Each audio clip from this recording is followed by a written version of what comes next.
Why are you guys running away? Because Ash left and you have to play nice now. Do what? It's all here in the Survivor's Rulebook for Killers. So, the Survivor Rulebook. Welcome, ladies and gentlemen. I have a confession to make. As a relatively new player to DBD, outside of the most extreme of scenarios, the Survivor Rulebook, at least to me, is as stupid as fuck. Now let me go on. In a game where matches last for such a short period of time, the enforcement of so many arbitrary rules tells me that survivors really, they just want to play the same game, same match, over and over again, every single time. 5 gens, 8 hooks, all the saves, gates open, teabag, all escape, killer loses, abuse killer. Every single time, every single match. Not abiding by the Survivor Rulebook is so egregious and heinous that to some, you're the biggest heathen going and deserve to be banned from the game entirely. Sad. Absolutely sad. And today, in this video, I'm going to look at some of the rules that I've come across in my short period of time playing DBD. And it's going to be based on my research from the subreddit and the forums, viewing videos from Twitch TVs that I've played against, of which I've checked their videos after. Obviously no stream sniping, but they do love to complain. As well as the direct abuse I've received from Salt Lords who I've played against, who I've beaten, who just couldn't confront their Dunning-Kruger, and the fact that, you know, you can't win every game. I will preface this by saying that behaviour, they have confirmed that all of these are strategic and not toxic, provided they're not taken to the absolute extreme. And it's very, very important on a solely game-to-game basis that not every interaction you come into contact with is going to be toxic or exploitative. Let's be honest, the statistical likelihood is diminishing as you go higher up in the ranks, as, you know, killers become more comfortable in their role as the killer, and they become more comfortable with the character that they're using, as well as the fact that it's not very time and cost effective in terms of game management to do these potentially toxic tactics in the higher ranks. Coincidences happen, maybe you just played bad. Anyway, let's get to it. Number 1, no camping. Absolutely starting with a bang right here. Despite the fact that a killer's role in the game is to kill, we're still told we're not able to camp a hook, even if we see an overly altruistic group of survivors trying to make a save. Rule number 54. After hooking a survivor, the killer must immediately leave the area and stand in a corner even if they see another survivor and or scratch marks at the hook. No exceptions. In optimal gameplay, surely that survivor who's trying to make a save from the camped hook, they could easily try and bait the killer, get chased and pretend to chase or stealth badly in order for the killer to think it's worth chasing, and move from the hook instead of hiding suboptimally, waiting for the killer just to do something stupid. Yet somehow, and you'll know this from just playing the game in general, it's the killer's obligation to leave the hook, go and hide in a corner, look at a wall, AFK, so the survivors can make a save. Makes total sense. Serious proposal here now. If a killer can't camp, if they absolutely cannot camp a hook, why don't survivors play by generator obligations? So no more than one person per gen. Once a gen hits 50%, you have to go and do another gen. Absolutely no camping gens. You cannot camp gens. No repairing a damaged generator within 1 minute of damaging it. So if I kick a generator, you can't repair it until a minute has elapsed. Because stop tunneling that generator. I've decided I've damaged that generator. You cannot tunnel that generator. That's my generator. I want to have fun too. And absolutely no perks like prove thyself, no toolboxes. Definitely don't bring brand new part, because right here, right now, I've just decided they're toxic. They're absolutely toxic because I don't like them. Because they ruin my gameplay. Because I don't have fun when they're being used. They're toxic. I've just decided that. Does that sound stupid? Arrogant? Massively entitled? Doesn't it? Yes, that's because it is stupid. It's stupid to complain so hard in a game where matches last approximately 5 to 10 minutes. It's not that much of your time to play a game that doesn't go your way. Play devil's advocate with me for a minute, particularly for new players. A killer camp and a hook can teach them vital skills within the game, with the mechanics of the game. It can teach them how to navigate potentially tricky, challenging, or even impossible risky unhook situations. More experienced killers class it as toxic and boring, but they already have that skill, they're already used to that, they already know they've got nothing to learn. That's the reason why they don't like it, because they've already done that, they've already worn the t-shirt.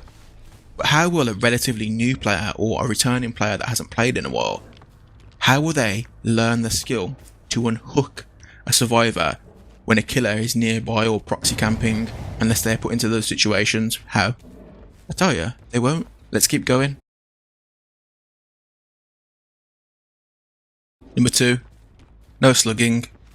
Under no circumstances can a killer slug. Even say, if you're a killer like Tier 3 Myers, Wraith or Oni, with very very little map pressure mechanics, despite the fact that there are even killers who have slugging built into their kit, for them to play their kit optimally and use their powers to the best of their abilities, slugging is one of the things that they need to do. But no, survivors will complain that you're basically ruining their life because they can't play for a short period of time in which they're slugged. In a video game, again, where matches last only 5 to 10 minutes, slugging, believe it or not, is a tactic to be used with imbalanced gameplay, and sometimes it's actually a necessary crutch for a less experienced killer to tackle a really good survivor and take them temporarily out of the game when that survivor has been tricky for them, or even as a punishment for those fairly few, but those survivors that do definitely exist that are really really obnoxious and who do nothing but play the game to annoy a killer and to troll them and just stop them having fun. So it's a necessary evil within the game, really. All I'll say is this from my point of view: I will only ever slug if I know that survivors are super close. For instance, if I'm using Doctor and I've used my aura reading skill with Carter Spark, and I'd probably say that this is the same for roughly 80% of killers. Yeah, I'm putting that figure out of my arse, but most killers don't want to ruin your day, they don't want you not to have fun. They just want to collect the blood points just like you do. Really ain't that deep. This ain't the be all and end all for most people playing this game. As well, you do have perks that exist just for this. Unbreakable.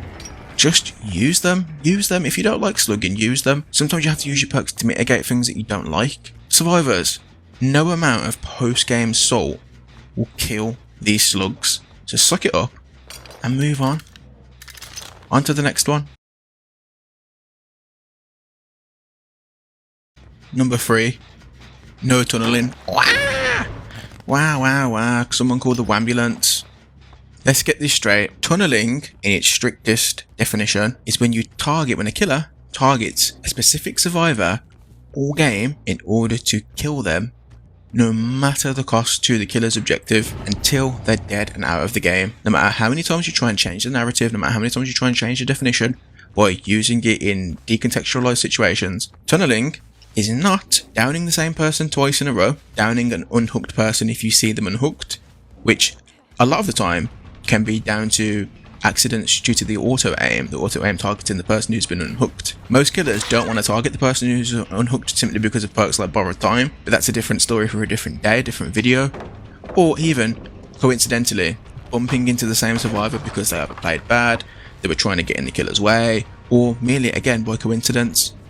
Or even downing overly altruistic survivors, who do so down in the open, such as healing under a hook or healing out in the open or recovering someone down out in the open. Those are not tunneling. A lot of the time it's just coincidence. Coincidences can happen. And again, no matter how much you try and change the narrative, just because you got killed first does not mean that you got tunneled. Example, the other day, I legit had a survivor message me on PlayStation asking why I tunneled her, and if it was fun to tunnel her out of the game, despite the fact that within the game, she died on my 6th hook of the match. I know because I watched the footage, and if I recall correctly, she was the first person that I hooked within that game. Now, if she died on the 6th hook, and she was the first person I hooked, surely I didn't tunnel her because I had hooked 3 other people, or at least 2 other survivors, once, and then the other one twice, but I'd hooked 3 people within that time. And it didn't help that she did play it incredibly badly. She was pretty much standing there pointing at me, doing stupid things, getting out of a locker really slowly for me to hit her. But that's what I mean. The tunneling excuse is probably the most obnoxious that I've come across within the Survivor Rulebook. Simply because, from where I see it, it's just used as an excuse to play for playing badly, or to excuse a loss. It's literally a ready-made excuse that they consciously or unconsciously changed the meaning of in order to nerf the playstyle of the more honourable killer player. The killer player that doesn't want to be dealing with the BS. Another example, I literally had someone dead on hook that I decided not to chase because I didn't want to deal with the fallout and the BS of being perceived as a tunneler. Just weren't in the mood for it. Despite the fact that that person was dead on hook, and it could have turned a loss into a decent win of 3k, but they were literally just the worst player in the game on their team, and they were either playing badly or they were deliberately bumping into me just because I wasn't chasing them, I wasn't following them, I just kept bumping into them. But when they were dead on hook, I didn't hit them simply because I didn't want to be perceived as this tunneler. Surely, like many things in life, it is intention that matters, not how someone feels, like because someone's feefees got hurt. I'll play devil's advocate again. Whilst crappy, tunneling does offer a survivor the opportunity to get better at longer, more intense chases. Possibly the best skill a survivor can hone in order to come out on top against a killer is to run and loop effectively. As I said, it's crappy when it happens. When legitimate tunneling happens, it can be crappy, but treat it as a learning experience. If all you're doing in most of your games is repairing gens and healing, how do you become better at chase? How do you learn loops? How do you learn panels? You won't. You genuinely won't. And anyway, if survivors can constantly heal, flashlight, use pebbles, obnoxiously vault over distant pallets to create noise notifications, use comms, why can't a killer tunnel if the situation and mid-game management determines it's the most optimal way to play at that very moment in time? Heath asked me to speak about being tunneled and camped. Because it doesn't bother me. And this is why. I think it's funny. Yep, that's it. I think it's funny when people tunnel me. I think it's funny when I get camped. It just doesn't bother me. There's no profound reason. I'm happy for people to play the game however the fuck they want. And it's literally that simple. If I get off the hook, great. If I don't get off the hook, great. Shit was funny. It just doesn't bother me. I think it's more sad that people just chuck... people message each other after games, just, you know, like schoolyard bullshit. Like they're children. People don't give a fuck. Like, people are so angry at people for face camping. I don't know, I find that shit funny too. If anybody watches my videos, you'll know I survive a main. I very rarely play killer. I don't even tunnel and camp as a killer either. And the reason is because I'm trying to get blood points to unlock more shit on the blood web. And I ain't doing that by face camping. I ain't doing that by tunneling. But that being said, it just doesn't bother me when I play Survivor, and it happens. Like, at all. I think we all need to just take a step back, realise it's just a fucking game, and get on with our lives. There's no profound reason to this. This is just how I feel. So, yeah. Back to you, Heath. Laters, dudes. What if a killer player really likes playing super immersively in their game and you're the obsession? Let's say they're Michael Myers and you happen to just be Laurie on Haddonfield and you're the obsession. Who are you to question how others enjoy the game? Who are you to question how others play the game? If you don't like it, disconnect. The forfeit isn't very long, it's like 3 minutes. I'm not here to say I'm a great player, but I also try not to use excuses, even if they're valid within context, because that's how you get better at DBD, other games, and in general in life. Facing your failures, facing where you weren't necessarily the best you could be. On to the next one. The next one is no more than one aura reading perk / barbecue and chili is broken. It's a strange one this, but I have heard it multiple times from entitled Twitch TV Swift groups. I'll preface it with some context really. My example is, on Myers in that really obnoxious Yamaoka map, which basically is trouble for anyone like Myers. Fortunately, at the time I was trying out a new build. It was an aura reading build and just proximity build. Part of my build was Whispers, Barbecue and Bitter Murmur. Following the game, I checked out the stream. It was a proper super boring stream with absolutely no viewers, but I mean, when you're an entitled survivor with absolutely no charisma, no one's going to want to watch you, are they really? But that's beside the point. But after I killed them and after the game, they literally went out of their way to complain because they used bitter and barbecue and chili, which they then proceeded to call barbecue broken, which was hilarious in its own right. Survivors, listen. Killers need that meat on the hook. We're hungry too. We need the blood points too, you know. We are players playing the game just like you. We're not bots. Yet there's absolutely no conversation as to how we cater to our fun, how we're having fun in the game. Survivors don't care about that. And, you know, that's totally fine. That's totally fine. I don't live life expecting people to do things for me. I don't live life expecting the world to bend to my will. But what I will do is I'll try and make the world bend to my will by putting in effort, by considering my actions, by reflecting on what I've done. So again, that's totally fine. If you don't care about my fun, that's totally fine. I don't care. I don't expect you to care about my fun and prioritise it over your own. Life isn't fair, and I get that. You do you. If you want to prioritise my fun over yours, that's cool. But I don't place that expectation or obligation on you. You play how you want. You have fun. But yeah, apparently, too many overreading perks are a sign of a trash killer, broken, and totally shouldn't be done. And genuinely, guys, in the comments, I genuinely love to know how perks like barbecue and bitter are broken, but objective recession is not. I'd love to know. Please leave me a comment on that one. Because I've heard that barbecue is broken and it barely does anything other than double blood points and a little bit of aura reading that you can counter. But it goes back to my first point really. Entitled survivors seem to want the exact same formulaic match again and again, where they eventually win, to then proceed to label the killer trash, baby killer, scrub, etc. Yet survivors are totally cool with potentially game-breaking perks like spine chill, and I say that because sure you can cancel them walking sideways, but it really does break the immersion and it's definitely unbalanced for killers like Tier 1 Myers and Ghosty. And in the hands of inexperienced killers who don't know how to counter it, until they find the way to counter it, they're going to be stuck, aren't they really? But there is a disconnect within the DBD community, and let me carry on. Because this community, if you go on any of the forums or the subreddit, and I might get flamed for this, but I really don't care, it's full of those armchair activist, representation, fetish for diversity types. And yeah, you know what, that's totally fine. If that's the way you want to live your life, you do you. I'm not judging you in that sense.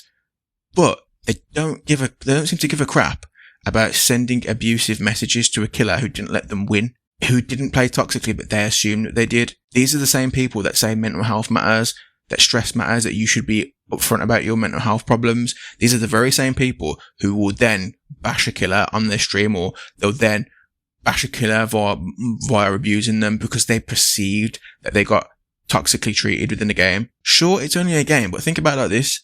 Your abusive messages are far more potentially damaging to someone's mental health than a few killers disregarding your survivor rulebook.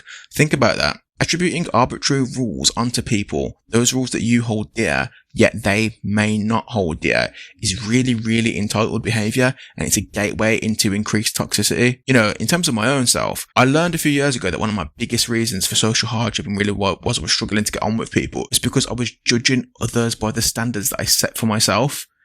Where I would judge them because they weren't going to the gym 6 days a week like I was, or taking their diet really seriously, or because they drank, they smoked or whatever, and I wasn't doing any of those things. And I had to look in the mirror and realised I became really snobbish. I became really elitist in my attitude towards other people. It's very hard to shake that entitlement. It's very hard to shake that elitist attitude until you look yourself in the mirror and acknowledge that you may be the one that's being unreasonable. You may be the one that's being judgmental. You may be the one that's being unfair. So again, point on my video, why is this Ardent Survivor Rulebook stupid? Let me tell you why. Because it creates this excuses first echo chamber where, in Survivor side of things, they think that any game they lose is because of a toxic killer tunneling them or camping them or doing whatever it is that they need to do to win. Or a killer thinks they lost because of some definite Survive with Friends elite level MLG team. The Survivor Rulebook, it creates this sliding scale narrative of entitlement where it genuinely only seems to affect killer players because they don't want to come across as bad or a selfish person and they don't want to be abused. I know for a fact it's affected my gameplay in certain games, so I know it's true. But I suppose you're asking, why won't I address the killer rulebook? I'll tell you why. To be objective, I don't dish out the killer rulebook, I don't play by it, I don't know what's in it because I don't live by it. I expect you, as a survivor, to play to win, that's all. And as long as you're okay with me playing to win, we're cool. Sure, I get it, some things are annoying, but when something annoying happens to me in a game, I address it by saying, damn, I really wish I would have brought Starstruck or Franklin's Demise or Saved the Best for Last. I don't think that person should be banned or that that's toxic and I don't like it and it should be out of the game. I don't think that. Sure, I think certain things should be nerfed, but I don't think it's toxic because it's just a game that lasts 5 to 10 minutes. It's not that deep. So there you have it, guys. My first delve into the fabled and divisive Survivor Rulebook. I am genuinely interested in your thoughts on this because I know it's a tricky, emotive subject for a lot of people. Do let me know your thoughts on the Survivor Rulebook in the comments below. If you like what I do, please do drop a like on this video, it helps immensely. Please watch some of my other videos and drop a like on them too. Most importantly, do give me a subscribe and all that good stuff. Until next time guys, Heath Legends is out of here. Take care, you absolute legends.